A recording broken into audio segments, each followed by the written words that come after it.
Bismillahirrahmanirrahim.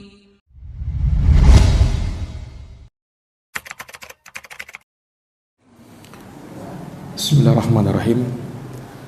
Assalamualaikum warahmatullahi wabarakatuh.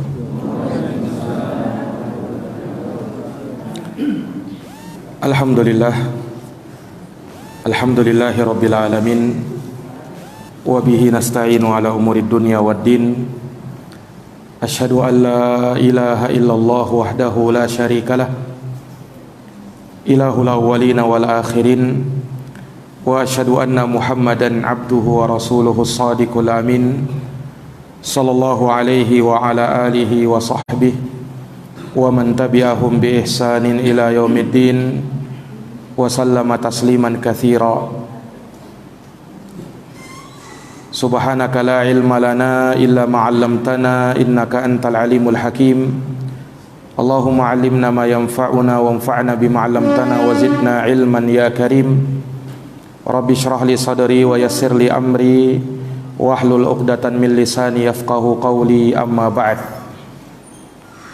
Ma'asyiral muslimin wal muslimat, hadirin wal hadirat, Bapak Ibu, saudara-saudari, jamaah salat maghrib yang dirahmati dan dimuliakan oleh Allah. Alhamdulillah, alhamdulillahi bi ni'matihi tatimmus shalihat. Segala puji hanya bagi Allah yang dengan segala nikmatnya tertunai segala amal-amal kebajikan.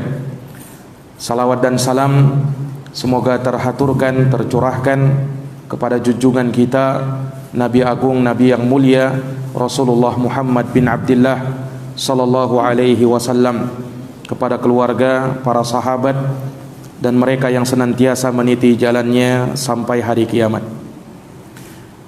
Bapak Ibu dan saudara-saudari yang dirahmati oleh Allah, kembali dengan taufik dari Allah Subhanahu wa taala, kita dapat melanjutkan pembahasan dari kitab Al-Arba'in An-Nawawiyah karya Imam An-Nawawi rahimahullah. Kita masuk pada Al-Haditsus Sadis wa Thalathun, hadis yang ke-36. Kata Imam Nawawi, an Abi Hurairah radhiyallahu anhu qala Rasulullah sallallahu alaihi wasallam, man naffasa an mu'minin qurbatan min qurabid dunya naffasallahu anhu qurbatan min qurabi yaumil qiyamah. Wa man yassara ala mu'sirin yassarallahu alaihi fid dunya wal akhirah. Wa man satara musliman satarahullahu fid dunya wal akhirah. Wallahu fi aunil abdi ma kana al abdu fi auni akhihi. Wa man salaka tariqan yaltamisu fihi ilman sahhalallahu lahu bihi tariqan ilal jannah. Wa majtama'a qaumun fi baitin min buyutillah yatsluna kitaballah wa yatadarasunahu fima bainahum illa nazalat alaihimus sakinah wa ghashiyatuhumur rahmah wa haffathumul malaikah wa dzakarahumullahu fiman indah wa man batta'a bihi amaluh lam yusri' bihi nasabuh. Rawahu Muslimun bihadzal lafzi.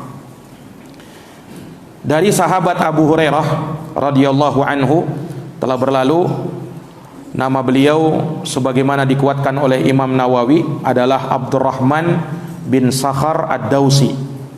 Beliau sahabat dari negeri Yaman. Beliau adalah ahfadus sahabah, sahabat yang paling banyak meriwayatkan hadis dari Nabi sallallahu alaihi wasallam.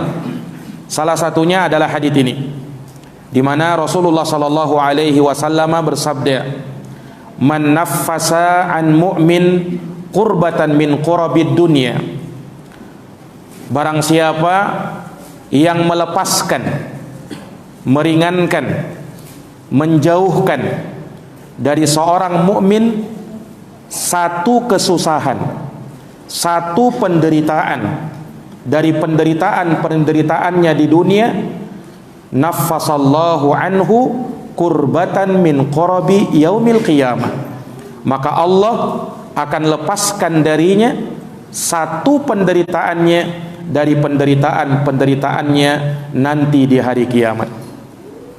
Wa may yassara ala mu'sirin yassarallahu alaihi fid dunya wal akhirah. Barang siapa yang dia memudahkan orang yang berada dalam kesulitan, maka Allah akan mudahkan urusannya di dunia dan di akhirat. Wa man satara musliman satarahullahu fid dunya wal akhirah. Barang siapa yang menutup aib dan kekurangan seorang muslim, maka Allah akan tutup aibnya di dunia dan di akhirat. Wallahu fi aunil abdi maka al abdu fi auni akhihi. Dan Allah senantiasa menolong seorang hamba apabila hamba tersebut senang menolong saudaranya. Wa man salaka tariqan, dan barang siapa yang menempuh suatu jalan, yaltamisu fihi ilman, yang dengan itu dia mencari suatu ilmu, sahalallahu lahu bihi tariqan ilal jannah, maka Allah akan mudahkan baginya jalan menuju surga. Wa majtama'a qaumun fi baitin min buyutillah, tidaklah suatu kaum berkumpul di salah satu rumah dari rumah-rumah Allah, yatsluna kitab Allah, mereka membaca kitab Allah, wa yatadarasunahu bainahum, dan mereka mengadakan dan saling mengadakan pengajaran di antara mereka, illa nazalat alaihimus sakinah, melainkan akan turun kepada mereka ketenangan, wa ghasyiyatuhumur rahmah, rahmat akan meliputi mereka, wa haffathumul malaikah, malaikat akan mengitari majelis mereka, wa dzakarahumullahu fi man indah, dan Allah akan sebut nama-nama mereka di sisi para malaikatnya. Wa man batta'a bihi amaluh lam yusri' bihi nasabuh, barang siapa yang terlambat masuk surga dikarenakan amalannya yang kurang, maka nasabnya tidak akan bisa mempercepat dirinya. Hadits ini sahih, diriwayatkan oleh Imam Muslim dengan lafaz ini. Para hadirin yang dirahmati dan dimuliakan oleh Allah Subhanahu wa taala, hadits ini adalah hadits yang sangat agung. Di dalamnya terdapat keutamaan-keutamaan beramal, membantu orang lain, memudahkan, meringankan beban orang lain. Dan di dalam hadits ini globalnya disebutkan dua asal, dua landasan, dua pokok yang sangat agung, yang sangat penting di dalam agama kita. Apa itu? Yang pertama terkait dengan kaidah menolong saudara, membantu orang lain, meringankan bebannya dan memberikan kemudahan-kemudahan kepadanya. Dan itu terangkum dalam sabda Nabi di pertengahan hadits ini, wallahu fi aunil abdi maka al abdu fi auni akhihi. Dan Allah senantiasa menolong seorang hamba selagi hamba itu suka menolong saudaranya. Maka di dalamnya terdapat kaidah yang besar, kaidah yang jami', yang mengumpulkan banyak kebaikan, yang mana di dalamnya dijelaskan tentang perbuatan dan balasannya sekaligus. Ada amalan dan ada balasan dari amalan tersebut. Amalannya apa? Disebutkan di dalam hadits ini 5 perkara. Yang mana 5 perkara ini itu masuk dalam sabda Nabi sallallahu alaihi wasallam, maka al abdu fi auni akhihi, yaitu bagaimana seorang itu suka menolong, suka membantu, memudahkan, meringankan beban saudaranya atau kesulitan dan kesusahan yang diderita oleh saudaranya. Nah, maka para hadirin yang dirahmati dan dimuliakan oleh Allah, setiap amalan yang kaitannya berbuat baik kepada orang lain, maka dia masuk dalam penggalan hadits ini. Adapun balasannya, maka disebutkan di dalam hadis, setiap perbuatan akan diberikan balasan oleh Allah Subhanahu wa taala dengan balasan yang setimpal. Dengan balasan yang setimpal. Dan itu secara umum masuk dalam sabda Nabi, wallahu fi aunil abdi, dan Allah akan menolong hamba tersebut. Kesimpulannya ada di situ. Ini jamaah yang dirahmati oleh Allah. Makanya secara umum Nabi menyebutkan wallahu fi aunil abdi maka al abdu fi auni akhihi. Intinya di sini Allah senantiasa menolong seorang hamba kapan? Ketika hamba tersebut suka menolong saudaranya. Ini para jamaah yang dirahmati dan dimuliakan oleh Allah. Itu yang pertama. Kemudian pondasi yang kedua yang disebut di dalam hadis ini adalah apa yang termuat di akhir hadis, di mana Rasulullah bersabda, "Man batta'a bihi amaluh lam yusri' bihi nasabuh." Barang siapa yang terlambat masuk surga atau bahkan tidak masuk surga, ya, karena sebab amalannya yang masih kurang, maka nasabnya, garis keturunannya tidak akan bisa mempercepat dirinya, tidak akan bisa memasukkan dirinya ke dalam surga. Ini sabda Nabi SAW. Maka di dalam hadits ini terdapat kaidah yang sangat agung, bahwa seseorang mencari keselamatan masing-masing, tidak boleh bergantung sama yang lain. Kenapa? Karena di hari kiamat seseorang tidak mampu dan tidak kuasa untuk memberikan pertolongan sama orang lain. Makanya Allah berfirman di dalam Quran, yauma la tamliku nafsun li nafsin syai'a. Pada hari kiamat seorang tidak akan mampu, seseorang tidak kuasa untuk memberikan bantuan dan pertolongan kepada orang lain syai'an, sedikit pun juga. Dan juga sebagaimana firman Allah, fama lahu min quwwatin wala nasir. Maka tidak ada pada hari itu, di hari kiamat nanti, kekuatan kamu, ya, tidak akan berguna. Demikian pula tidak ada yang bisa memberikan pertolongan kepada kamu. Sampai para nabi dan para rasul kan berkata, nafsi nafsi, aku hanya memikirkan diriku, aku hanya memikirkan diriku. Ini menunjukkan kepada kita bahwa setiap orang berusaha mencari keselamatan untuk dirinya. Jangankan orang lain, keluarganya sendiri tidak akan bisa memberikan pertolongan sama dia apabila dia telah ditetapkan oleh Allah Subhanahu wa taala menjadi penghuni neraka. Jamaah yang dirahmati dan dimuliakan oleh Allah. Makanya para hadirin yang dirahmati oleh Allah, ini kaidah yang baku di dalam agama kita. Nah, sehingga seseorang tidak boleh bergantung sama orang lain. Walaupun bapaknya seorang ustadz, walaupun bapaknya seorang ulama, walaupun saudaranya seorang alim besar, tapi kalau dia sendiri adalah orang yang bejat, orang yang tidak kenal agama, maka nasabnya, keluarganya sama sekali tidak bisa memberikan pertolongan. Nah, ini jamaah sekalian, kaidah yang kedua ini akan kita bahas lebih lanjut insyaallah taala ketika kita membahas hadis yang terakhir itu, penggalan terakhir dari hadis yang mulia ini. Nah, para jamaah yang dirahmati oleh Allah, di kesempatan ini kita akan menyebutkan di penggalan pertama dari hadis ini, yaitu sabda Nabi sallallahu alaihi wasallam, man naffasa an mu'minin kurbatan min qurabid dunya naffasallahu anhu kurbatan min qurabi yaumil qiyamah. Kata Rasul, barang siapa yang dia nafasa, nafasa artinya melepaskan, dari kata nafas artinya memberi nafas sama orang. Maksudnya apa? Dia ringankan, dia jauhkan dari seorang mukmin kurbah. Kurbah itu artinya kesusahan dari kesusahan-kesusahannya. Ya, sebagian ulama menyebutkan yang namanya kurbah itu adalah asyadaid al-azimah, kondisi-kondisi yang berat, penderitaan yang sangat besar yang dia alami. Itu namanya kurbah.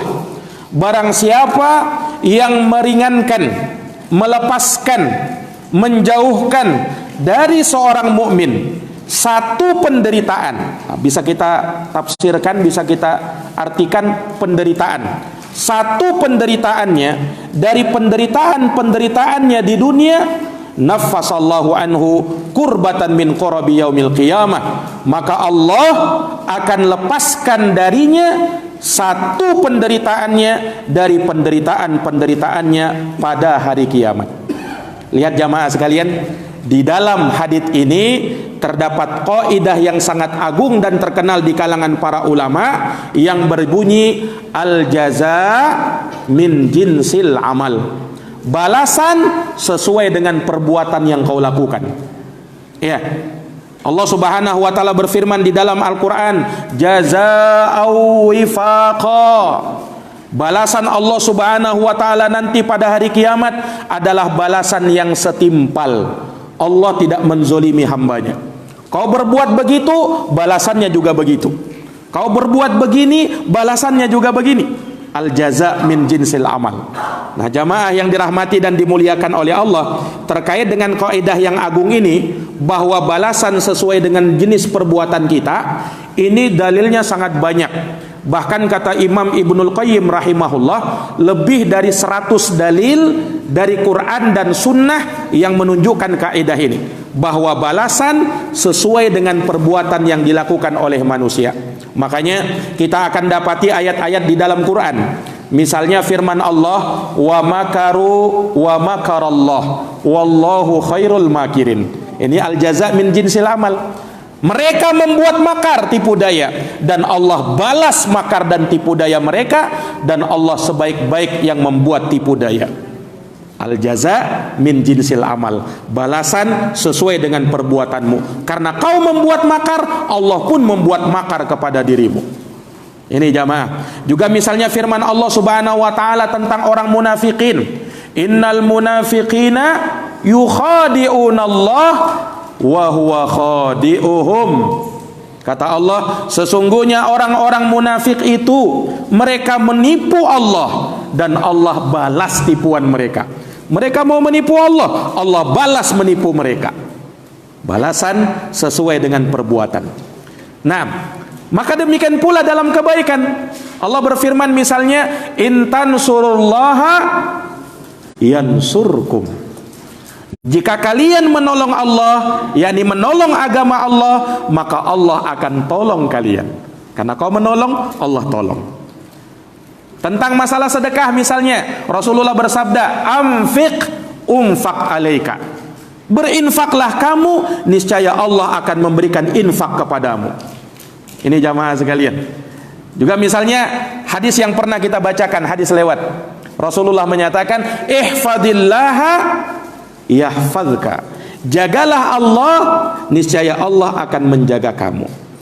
Ini dan dalilnya masih banyak lagi yang menunjukkan al jaza min jinsil amal. Balasan sesuai dengan perbuatan. Itulah yang ada di dalam agama kita.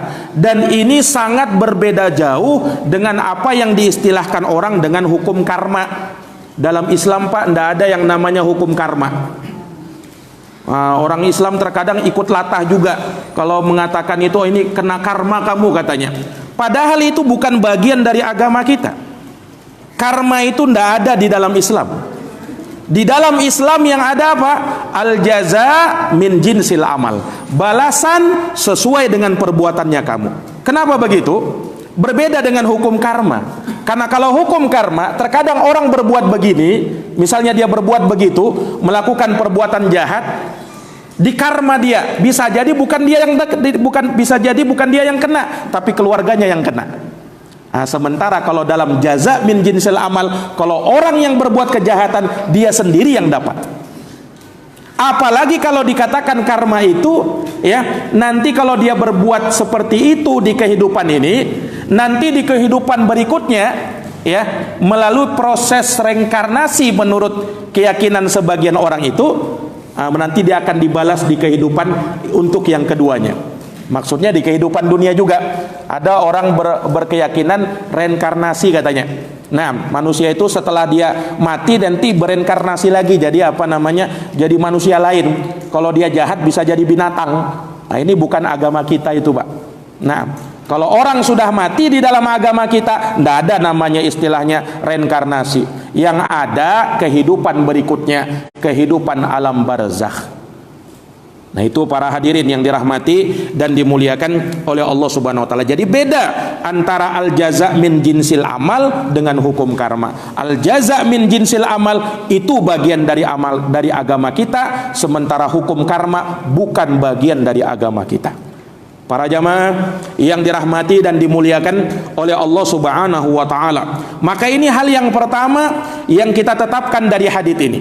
Barang siapa yang dia melepaskan, meringankan, menjauhkan dari seorang mukmin satu penderitaannya dari penderitaan-penderitaannya di dunia, maka Allah akan lepaskan, ringankan, bebaskan ia dari penderitaannya, dari penderitaan-penderitaannya nanti di hari kiamat. Para jamaah yang dirahmati oleh Allah, manusia itu hidup dalam keadaan penuh penderitaan. Dia hidup dalam keadaan penuh kesulitan dan kesusahan. Selalu saja kesulitan, kesusahan, kepayahan akan menghampiri dia. Dan itu merupakan sunnatullah yang Allah jadikan pada setiap manusia. Makanya di dalam surat Al-Balad ayat yang keempat, Allah Subhanahu wa taala berfirman apa? Walaqad khalaqnal insana fi kabad. Dan sungguh kata Allah, kami menciptakan manusia fi kabad. Apa artinya fi kabad? Berada dalam kesusahan, susah payah, letih, capek dia. Itu manusia, Pak. Dijelaskan oleh Imam Qurtubi di dalam tafsirnya bahwa manusia itu berada dalam kesulitan, berada dalam kepayahan, berada dalam kecapean, menderita hidup mereka itu bahkan dari semenjak mereka lahir ke dunia ini. Ketika manusia itu lahir kan, ya, harus dipotong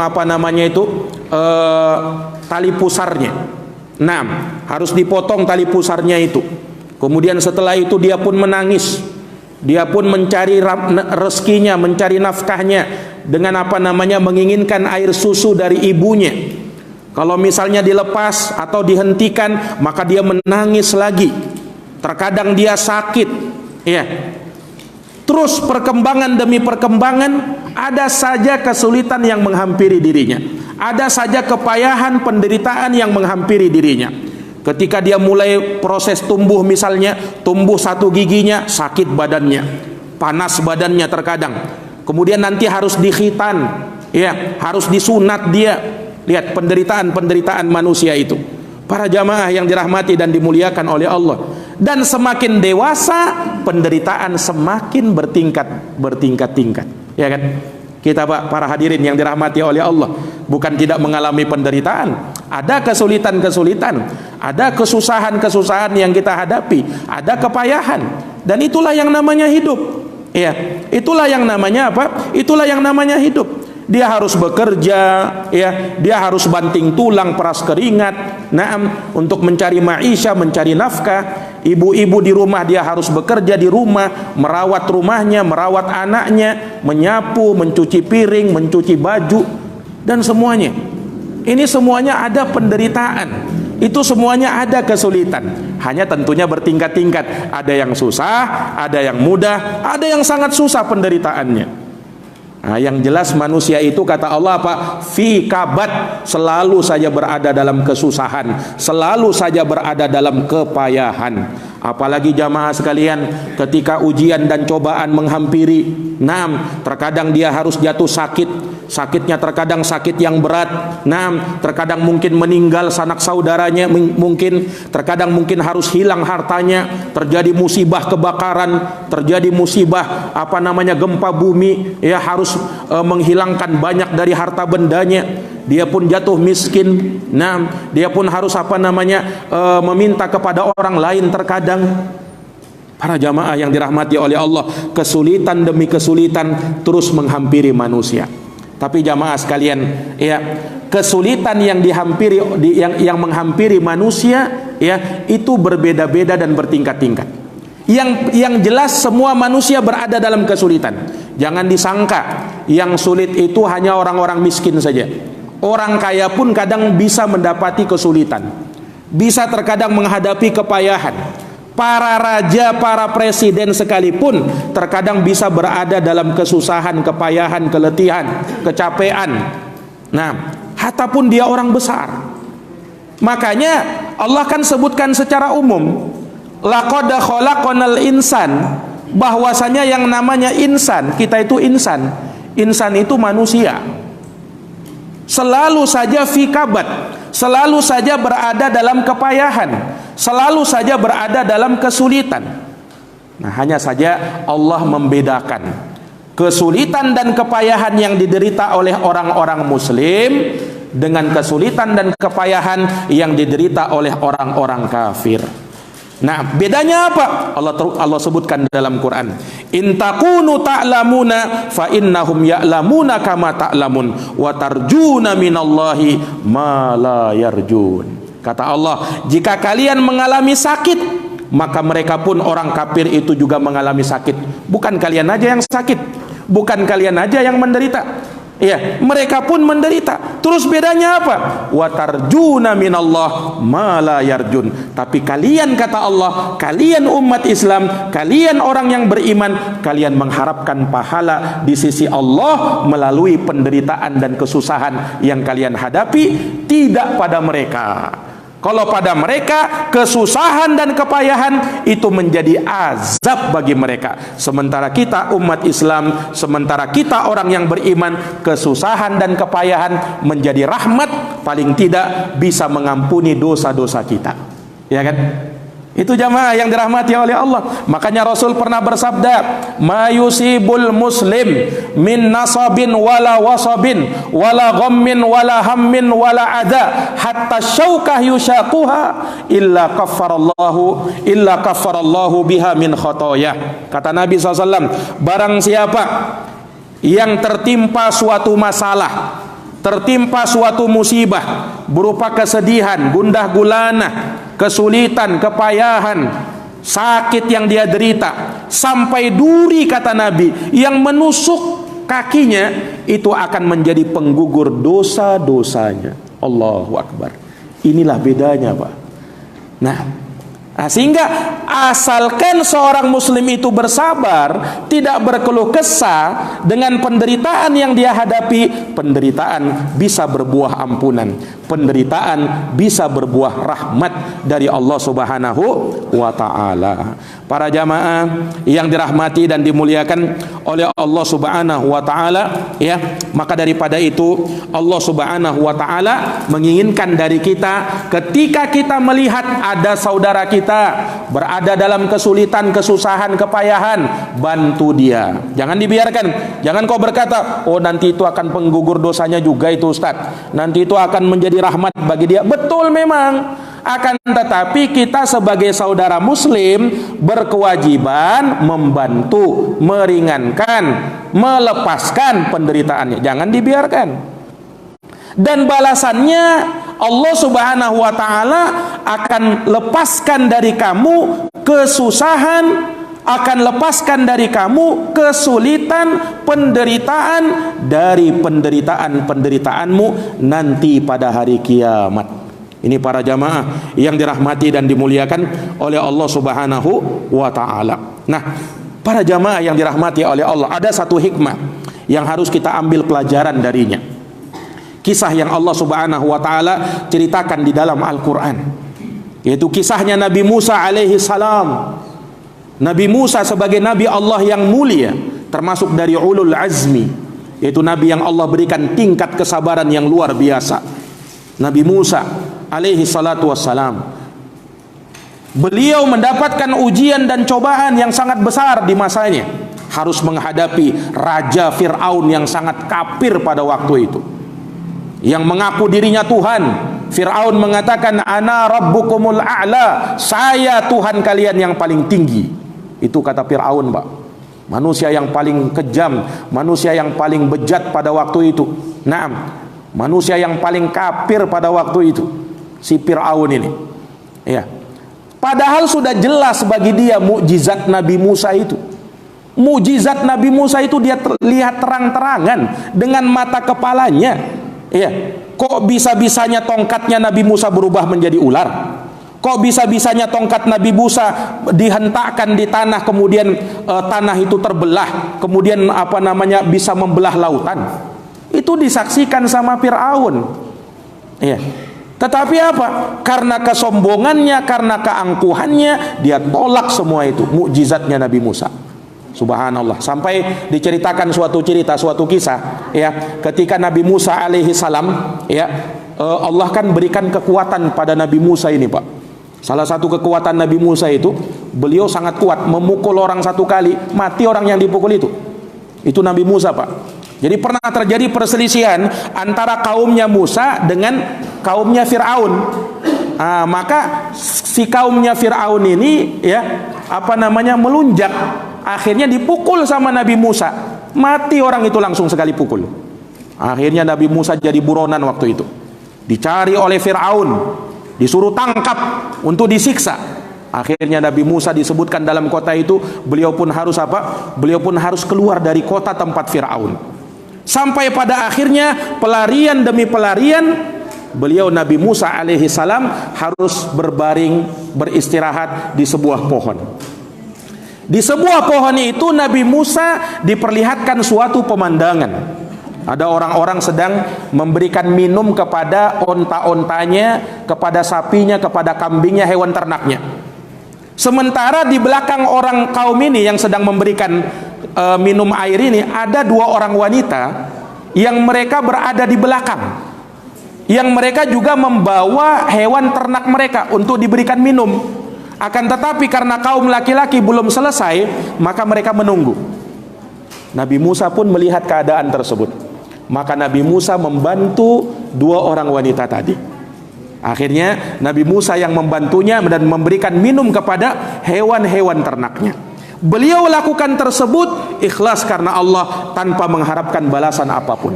Beliau seorang nabi, beliau seorang rasul. Melihat ada orang yang kesusahan, ada orang yang kesulitan, beliau bantu. Tapi subhanallah, dari apa yang beliau lakukan ini, Pak, dari apa yang beliau lakukan ini, hanya membantu apa tadi?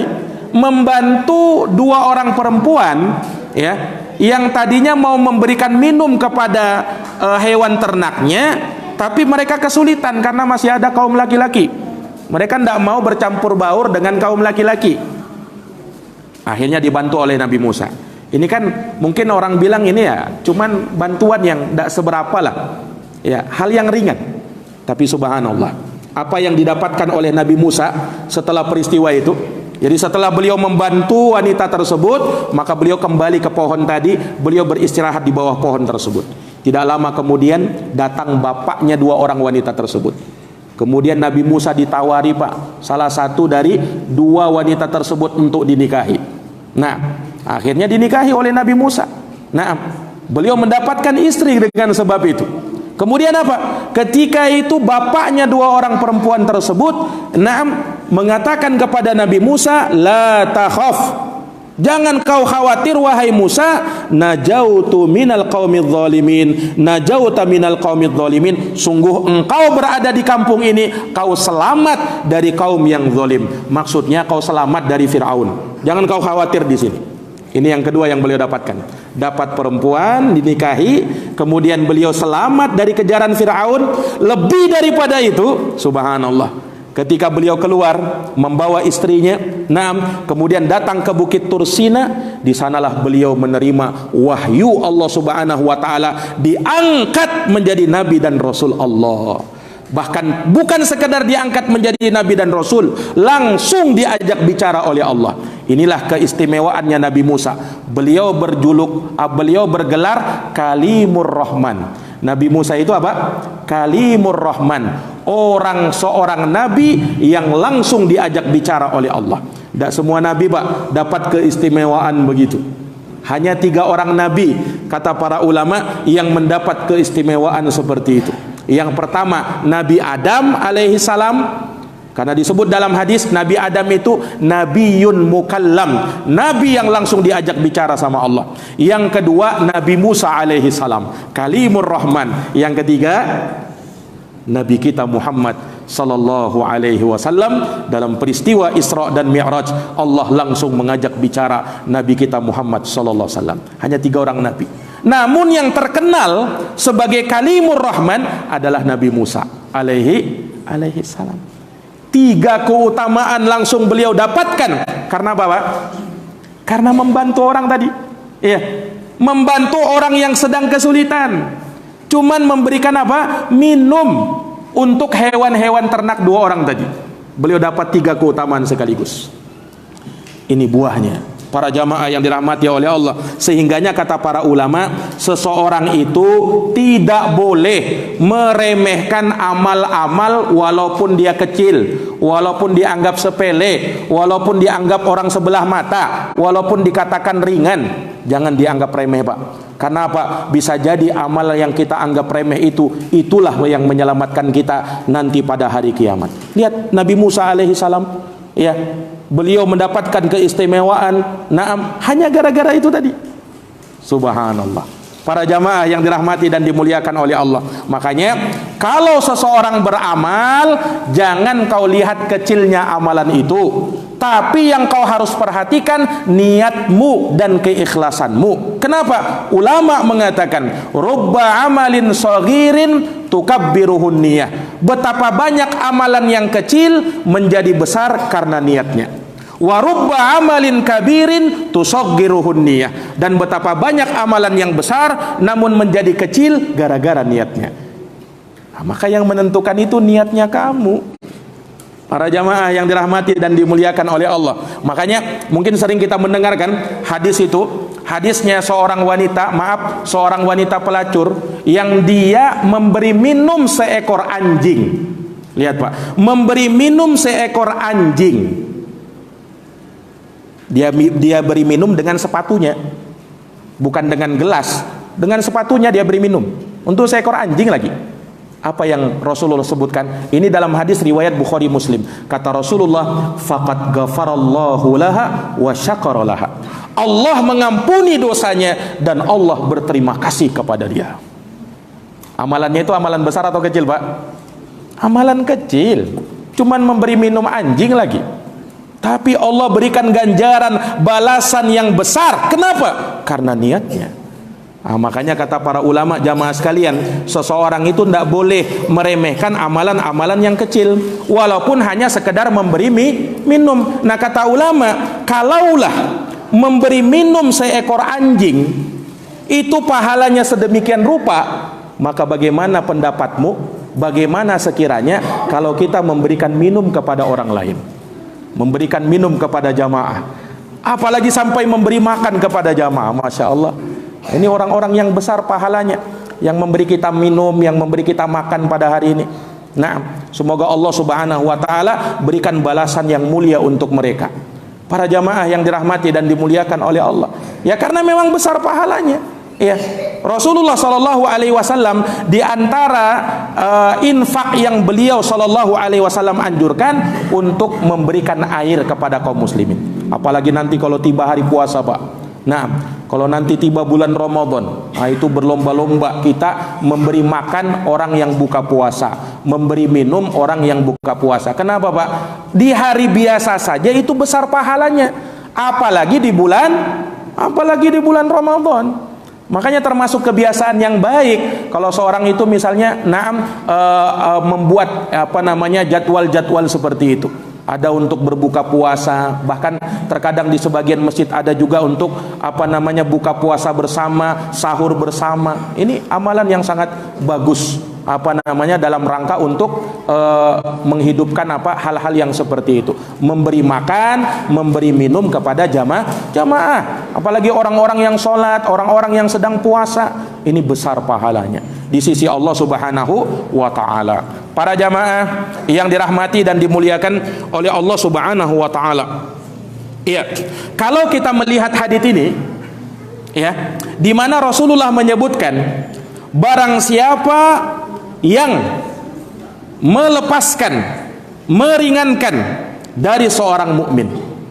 Ya, jadi kalau dia tidak bisa melepaskan semuanya, ya, dia sekedar meringankan, itu sudah dapat keutamaan.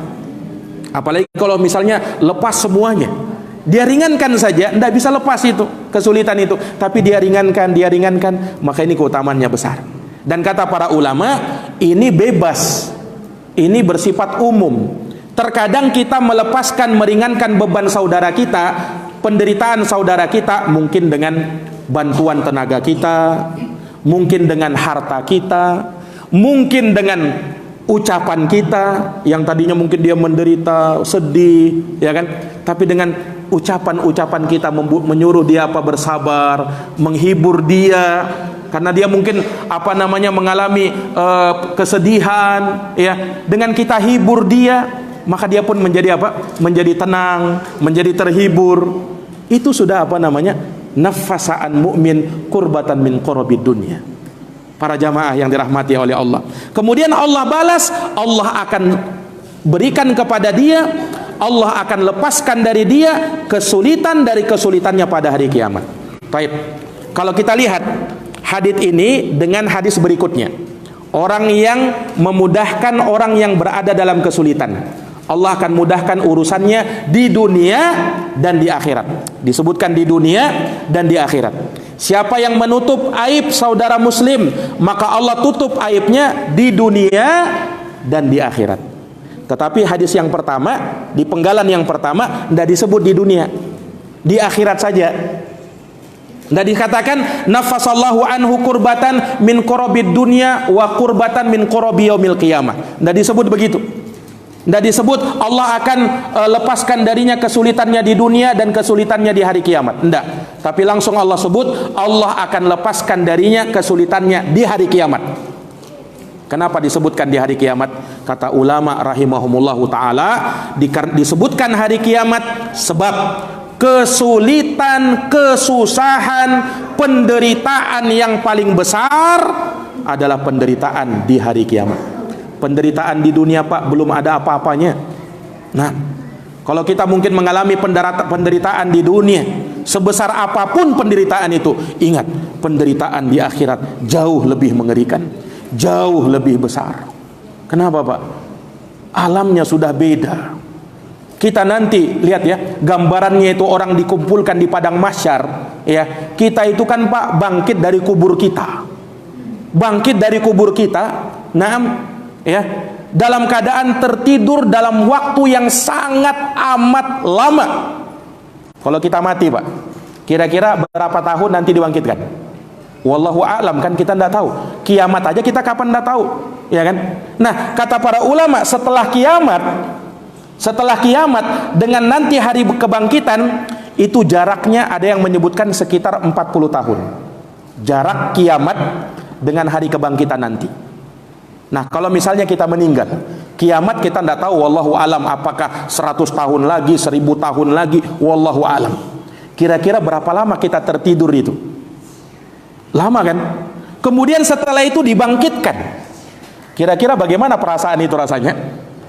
Orang Pak, kalau misalnya baru bangun tidur, dia tidur malam misalnya, baru tidur subuh, bangun subuh. Apalagi kalau misalnya dikagetkan bangun, itu kan masih oleng kadang itu, ya kan?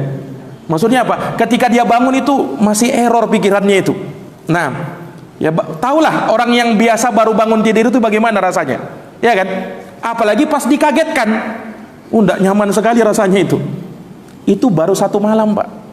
Bagaimana kalau kau tidur 2 malam, 3 malam, sebulan, 1 tahun, puluhan tahun, baru dibangkitkan?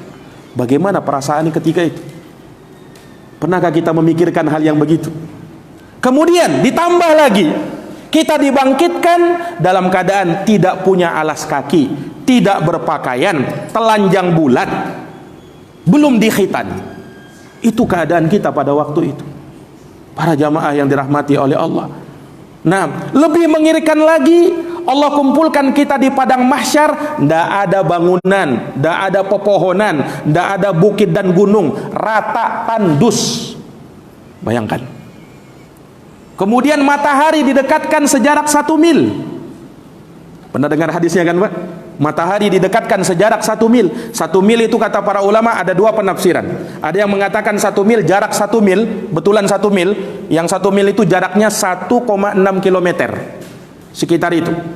Atau jarak 1 mil itu satu jengkal aja di atas kepala kita. Ada juga yang menafsirkan seperti itu. dalam keadaan seluruh manusia dari awal sampai akhir dikumpulkan di situ.